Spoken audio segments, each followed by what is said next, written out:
po sa Sangguniang Panglungsod ay bumabati po sa inyo ng maligayang Pasko at maligong bagong taon.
Magandang umaga Pilipinas, maaksyong umaga mga kaaksyon.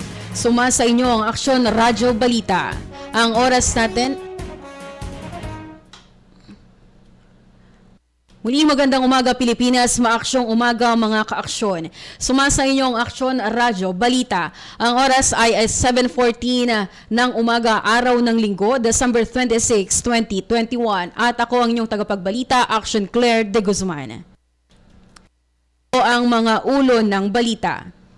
Para sa balitang lokal, frontline workers sa Pangasinan nakatanggap ng risk allowance. PHO patuloy ang panawagan sa mga Pangasinense na huwag magpakampante laban sa COVID-19. Mga Pangasinense nagpaabot ng tulong sa mga biktima ng bagyong Odette. At para naman sa ating police reports, pulis na papasok sa trabaho na aksidente dahil sa palyadong gulong ng kotse. Binatang sinita dahil walang suot na face mask, nahulihan ng illegal na droga. Samantalang magsasakang lango sa alak at ng gulo sa presuhan nagpasko.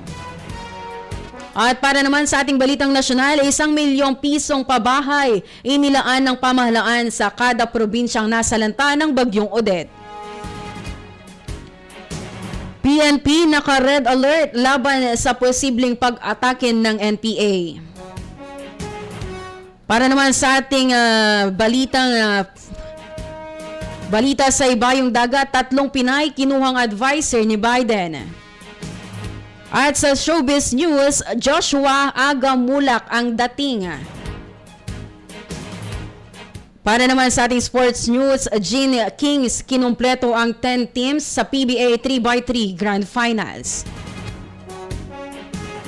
At yan ang mga ulo ng mga balita sa araw na ito. Muli ako po ang inyong tagapagbalita, Action Claire de Guzman. At ito po ang mga detalye ng balita. Para sa ating balitang lokal, bago pa ang Pasko ay ibinigay na ng Pangasinan Provincial Government ang second tranche ng Special Risk Allowance o SRA para sa frontline health workers sa lalawigan. Nakapaglaan ang Department of Health o DOH ng 66.7 million pesos para sa SRA ng mga Pangasinenseng frontliners. Kabilang na din ang para sa city and municipal health officers, public health nurses, rural health midwives, at iba pang RHU personnel, 3 municipal hospitals sa Labrador, Malasiki at Sual, at 14 na provincial government-run hospitals. Sinabi ni Provincial Health Officer Dr. Ana Maria Teresa de Guzman na ang ikalawang tranche ay para sa 4 na buwang pagsasakripisyo ng mga health frontliners mula December 2020 hanggang April 2021. Ang mga benepisyaryo ay nakatanggap ng kanilang unang tranche noong Pebrero ngayong taon.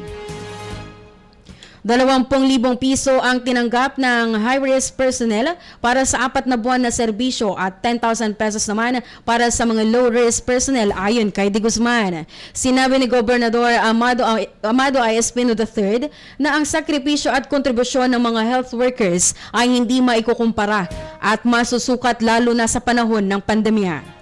Sa isinagawang program, sinabi sa kanila ni Gobernador Espino na nagbunga na ang kanilang hirap at pagod. Patuloy na pagbaba ng kaso ng COVID-19 sa Pangasinan. Ang balitang ito ay hatid sa inyo ng ACS Manufacturing Corporation, ISO Certified, World-Class Quality. Ang balitang ito ay hatid sa inyo ng Coca-Cola. Samantala, patuloy ang paalala ng Provincial Health Office sa publiko na maging mapagmatsyag at huwag magpabaya laban sa coronavirus disease o COVID-19 sa kabila ng pagbaba ng kaso nito sa buong lalawigan. Binigyang diin ni Pangasinan Provincial Health Officer Dr. Ana Maria Teresa de Guzman na dapat lamang na sumunod ang mga residente sa health and safety protocols lalo na at may banta ng COVID or ng bagong variant ng COVID-19. Maaari anyang iugnay ang pagbaba ng kaso nito sa pinaigting na vaccination rollout sa buong probinsya at striktong pagtugon ng mga Pangasinenses sa health and safety protocols.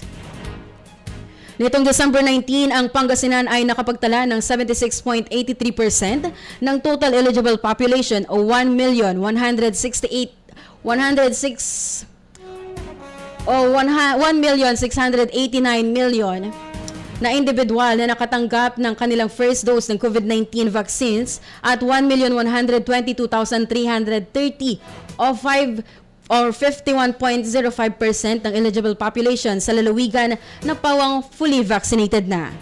Upang masigurong magpapatuloy ang vaccination rollout, nagpatayo ang provincial government ng vaccination centers at nagpadala ng maraming mobile vaccination teams na umiikot sa mga malalayong barangay sa lalawigan. Hinihikayat nila ang mga nais magpabakuna na samantalahin na ang pagkakataong ito upang malabanan ang nakamamatay na sakit. Balitang lokal pa rin, mabilis na nagpaabot ng tulong sa mga rehiyong sinalanta ng Bagyong Odette ang mga Pangasinense.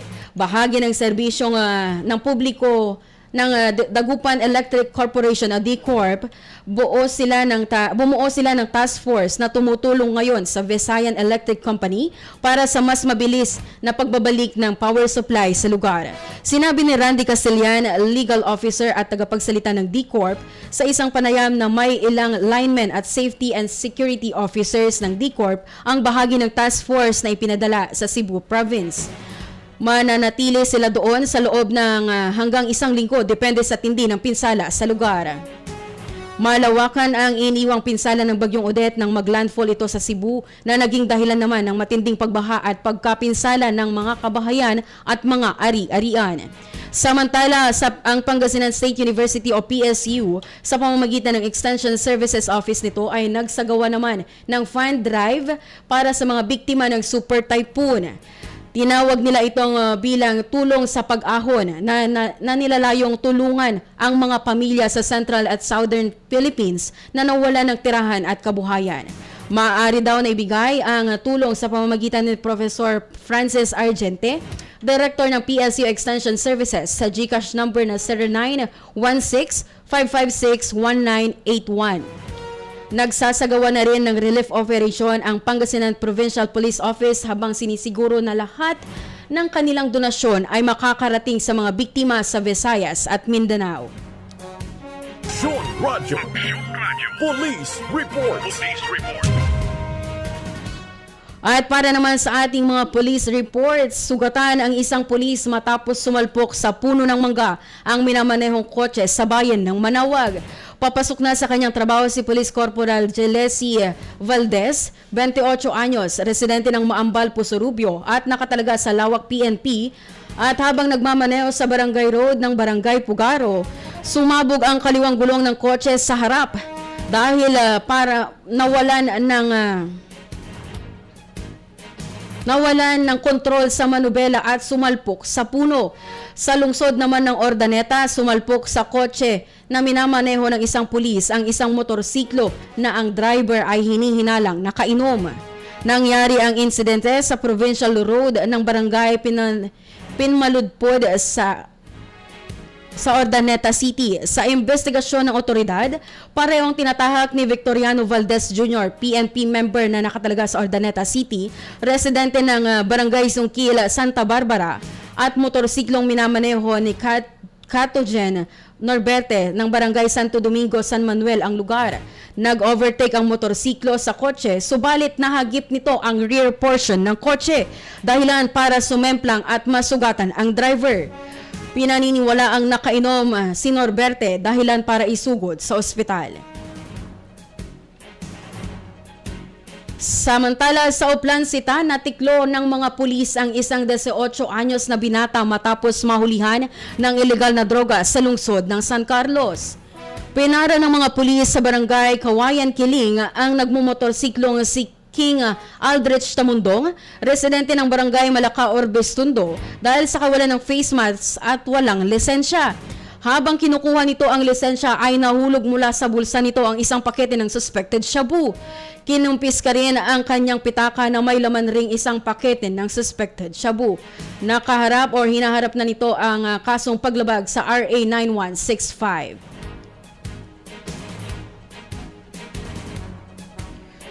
Police reports pa rin mga kaaksyon, sa kulungan nagpasko ang 42 anyos na magsasaka matapos makumpiskahan ng baril ng walang lisensya at iligal na pagsusuot ng police uniform. Unang inireklamo ang suspect na si Jesse Escalona, residente ng Barangay Tuboy, dahil sa panggugulo sa lugar. Aminado naman ito sa kanyang nagawa. Samantala, nahaharap ito sa kasong paglabag sa Republic Act 10591 o Comprehensive Firearms and Ammunition Regulation Act, Article 179 ng Revised Penal Code, all illegal use of police uniforms and insignia, at BP6 o illegal possession of bladed weapon.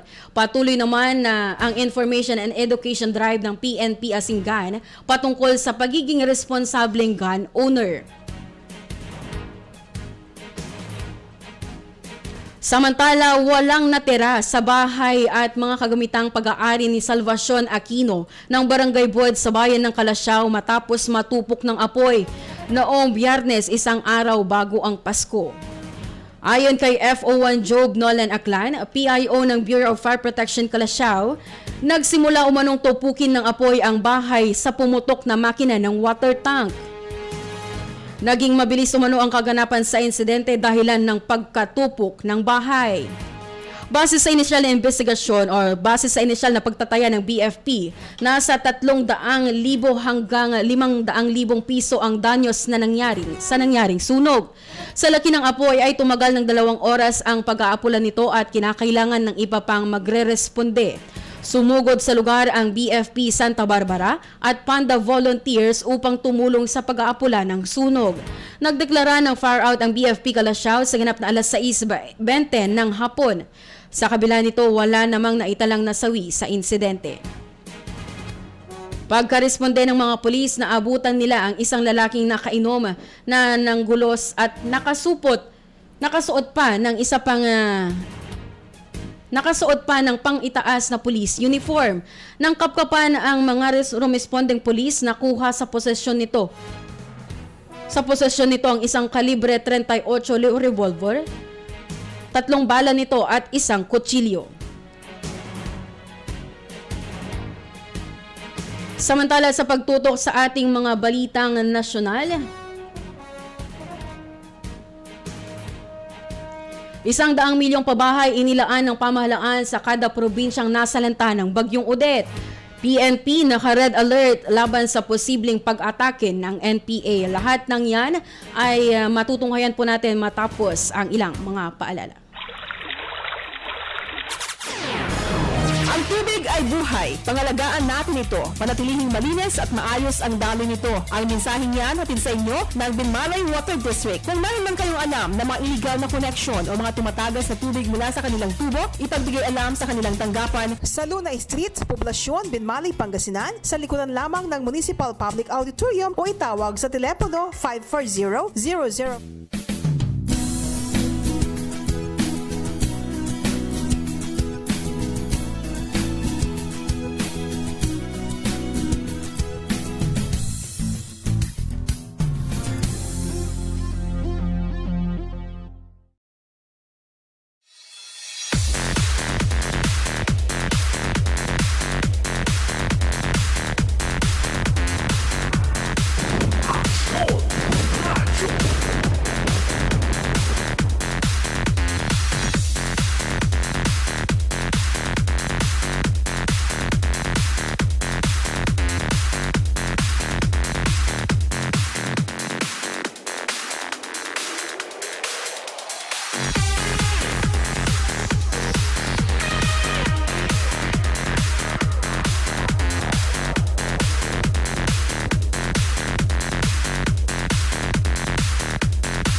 Malaki ang paniniwala ko na magiging merry ang Pasko na 2020.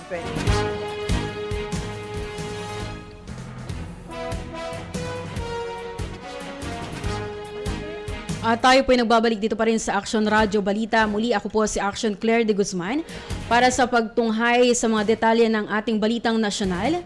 Magbibigay ng 100 milyong piso ang National Housing Authority o NHA sa bawat probinsya na matinding sinalanta ng bagyong Odette. Sa kanyang talumpati sa Cebu City, inihayag ni Pangulong Duterte na ang Department of Interior and Local Government o DILG ang mamamahala sa pagbibigay ng pondo na manggagaling sa NHA upang matiyak umano na magiging maayos ito. Tiniyak din ng Pangulo na may mga pulis at militar upang mapanatili ang kaayusan at magampanan ng mga empleyado ng gobyerno ang kanilang trabaho. Ang nabanggit na halagaan niya ay gagamitin para sa muling pagpapatayo o pagtatayo ng mga nasirang bahay ng mga apektadong residente. Inuna lang umano nila ang pamamahagi ng pagkain upang walang magutom. Sinabi rin ng Pangulo na ipagpapatuloy ang pagbibigay ng pagkain at ang matatanggap na pera ng mga residente ay maaari nilang magamit upang muling makabangon. Ang Department of Budget and Management of DBM naman ay naglabas ng 1 bilyong piso. 1 bilyong pisong financial assistance sa mga sinalanta ni Bagyong Odette. Sakop ng financial assistance ang Region 4B o Memaropa, Region 6 or Western Visayas, Region 7, Region 8 or Region 10 o Northern Mindanao at Region 8 o Caraga Region na naisailalim na sa state of calamity ng pamahalaan. Samantala, isinalalim na sa red alert status ni Philippine National Police o PNP Chief Police General Leonardo Carlos ang kapulisan sa buong bansa laban sa posibleng pag-atake ng mga rebelding New People's Army o NPA. Kaugnay ng pagdiriwang ng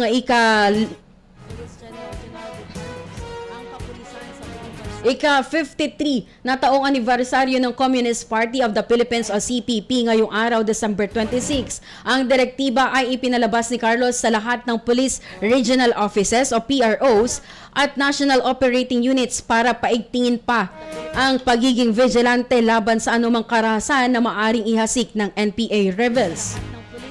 Ang Special Action Force ng PNP, National Maneuver Force at ang lahat ng 17 Regional Mobile Force Battalions o RMFB ay inilagay sa pinakamataas na alerto para sa deployment at agarang pagkilos sa anumang contingency. Maging ang mga PNP units na nasa relief operations ay inalerto rin ni Carlos matapos ang serye ng pag-atake ng CPP-NPA terrorists sa disaster response missions ng Samar at Surigao del Sur. Sa kasagsagan niya ng preemptive evacuation operations sa mga biktima ng Bagyong Odette noong December 16 hanggang 17.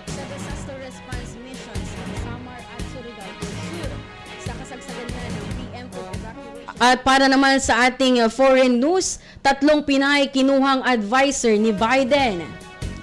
3 Filipino-American ang itinalaga ni US President Joe Biden sa kanyang Advisory Commission on Asian Americans, Native Hawaiians and Pacific Islanders o ACAA-NHPI. Base sa ulat, ang ACAA-NHPI ay kinabibilangan ng mga civic leaders mula sa iba't ibang bansa. Kabilang sa mga kinuha ni Biden ay sina labor leader Luis Blue, educator activist Dr. Ami Agbayani, at community health leader Teresita Batayola. Bukod sa 3 Pilipina, 20 pang Asian American Native Hawaiian Pacific Islander American civic leader ang kukunin para sa komisyon.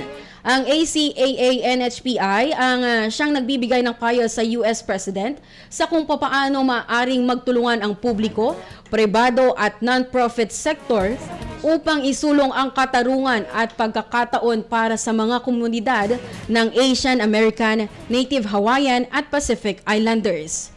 Ito rin ang nagbigay payo sa White House ito rin ang nagbibigay ng payo sa White House sa mga polisiyang tumatalakay sa anti-Asian xenophobia at karahasan. Pagbuo ng kapasidad sa pamamagitan ng federal grant making at mga patakaran sa intersectional ng mga hadlang na kinakaharap ng mga kababaihan ng AANHPI, LGBTQ+, at mga taong may kapansanan. Aksyon Radyo. Showbiz Balita.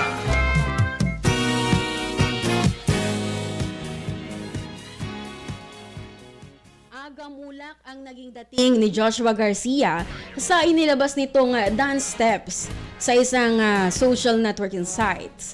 Walang ginawa si Joshua Garcia ni hindi naman masasabing matindi ang kanyang sayaw dahil hindi naman ipinakita na talagang sumasayaw siya. Nagpa-cute lang si Joshua sa kanyang unang TikTok na agad na humakot ng 6 na milyong views. Sinabi nga ng mga observers na si Joshua ang aktor na pinakamatindi ang nakuhang audience support sa TikTok. Kung babasahin mo ang mga comment or kung babasahin natin ang mga comment, walang sinabing magaling siyang artista. Bagamat sa totoo lang, magaling siya talagang umarte. Wala umanong sinabing magaling siya sumayaw dahil half body lang ang video. Pero 90% ng comments ang sinasabi lang ay ang gwapo ng Joshua. Sa obserbasyon ng mga kritiko, nakabuti rin kay Joshua noong maihiwalay kay Julia Barreto. Dahil kung magka-love team pa sila, hindi umano aangat ng ganyan si Joshua. Kinakailangan na bitbitin ng kanyang popularidad si Joshua na mukha namang hindi nakalinya para tumapat sa isang Catherine Bernardo sa halimbawa. Aksyon Radyo. Sports News. So ayun mga ka-aksyon, baka isa na rin po kayo sa mga gumaya doon sa dance steps nitong si Joshua Garcia. Samantala para naman sa ating sports news, inangkin ng Barangay Ginebra ang pang-10 at huling silya ng 2021 PBA 3x3 lakas ng tatlong first conference grand finals sa December 29 sa Smart Araneta Coliseum. Dahil sa pagpasok sa knockout stage ng nakaraang 6 at final leg ng first conference ay naungusan ni Dennis Villamor, Mikey Cabahog, Jolob Ko at Hubert Khan ng Gin Kings sina Larry Funasher, AC Soberano, Kyles Lau at David Morel ng Cavitex Braves. Nagtala ang Ginebra ng 167 tour points kumpara sa 114 ng Cavitex para sa angkinin ang number 10 ranking. Bukod sa Braves, hindi rin nakasama sa top 10 teams sa Grand Finals ang Northport Batang Pier at Zamboanga Valientes. Napanatili ng Leg 2 champion Meralco at Leg 1 winner TNT Tropang Giga ang kanilang top 2 positions sa magkatulad na 420 tour points. Kasunod ng tour leg Titlis Limitless Up na may 361 tour points. Ang Upmaster ang naghari sa Leg 5 at 6 ng torneo. Inupuan naman ng guest team Platinum Karaoke ang number 4 seat sa kanilang 360 tour points. Kasunod ng Terra Firma na 325. Leg 4 ruler Pure Foods Digit Titans na may 361 puntos. Pioneer Pro Tibay 253. Leg King Shesta Super Sealers 218 at San Miguel na 206.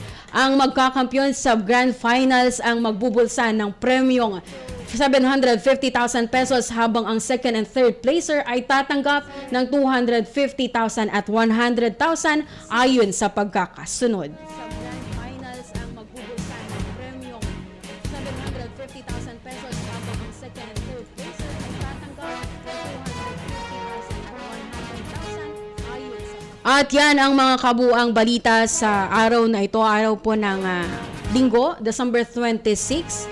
Samantala mga ka-aksyon ay batiin naman natin ang mga nakatutok sa atin sa Facebook Live. Magandang umaga po kay Ma'am Rosario Montemayor Pasyon at kay Ma'am Mabilangan Familiar Janice. Hello, good morning po. Ma-aksyong morning po sa inyong lahat dyan. At sa lahat po ng nakatutok sa atin through airwaves, ay binabati po natin sila ng ma-aksyong morning po sa lahat po ng nakatutok sa atin. Ayan, batiin po natin ang mga nakatutok or nakikinig sa Gawing District 6 ng Pangasinan, dyan sa Barangay Santo Domingo, Tayug, Pangasinan. Lalong-lalo na nga dyan sa may Zone 6, sa De Guzman, at Paho family. Ganun na nga din sa Javier family. At binabati rin po natin mga ka-aksyon ang mga nakikinig sa atin dyan sa may Reyes Building. Dyan po sa may Amado Street. Hello po kay Ate Dayan. Hello din po kay Ate Rona. At magandang umaga po sa lahat po ng sumama sa atin sa palatuntunang ito. At syempre, hindi po natin makakalimutan ang mga masusugid nating mga taga-pakinig. Ayan, magandang umaga po kay Ma'am Flor ng Aringay La Union, kay Ma'am Delia Cabais, at kay Ma'am Precious Gem ng San Quintin, Pangasinan. At muli, babatiin ko din po mga ka-aksyon ang mga kapatid natin dyan at mga kaibigan natin dyan sa may San Nicolas, Pangasinan, lalo na nga dyan sa may Dalumpinas, Barangay Dalumpinas, San Nicolas, Pangasinan. Ayan, see you later mga ka-aksyon. Kapatid natin dyan. Ay, binabati rin po natin si Ma'am Francisca Hovero. Ayan, magandang umaga po sa inyo, Ma'am. Happy New Year. Happy New Year. Merry Christmas po sa ating lahat. At nawa mga ka-aksyon ay magkaroon pa tayo ng mas makabuluhang ulit na pagsalubong sa bagong taon. At yan po ang kabuuan ng programang Action Radio Balita. Nakasama po ninyo sa Technical Department Action Conrad Alvarez, at sa ating newsroom, Action Jeric James Pasilyao at Action Dav Tibakay. Sa ngalan po ng aming station manager, Action Violi Valdez Ferrer. Ako naman po si Action Claire de Guzman. At muli, tumuto po kayo sa Action Radio Balita, dito pa rin sa Action Radio Pangasinan. Una sa aksyon, una sa balita, sama-sama tayo, Pilipino. Inyong napakinggan ang palatuntunang Aksyon Radio Balita.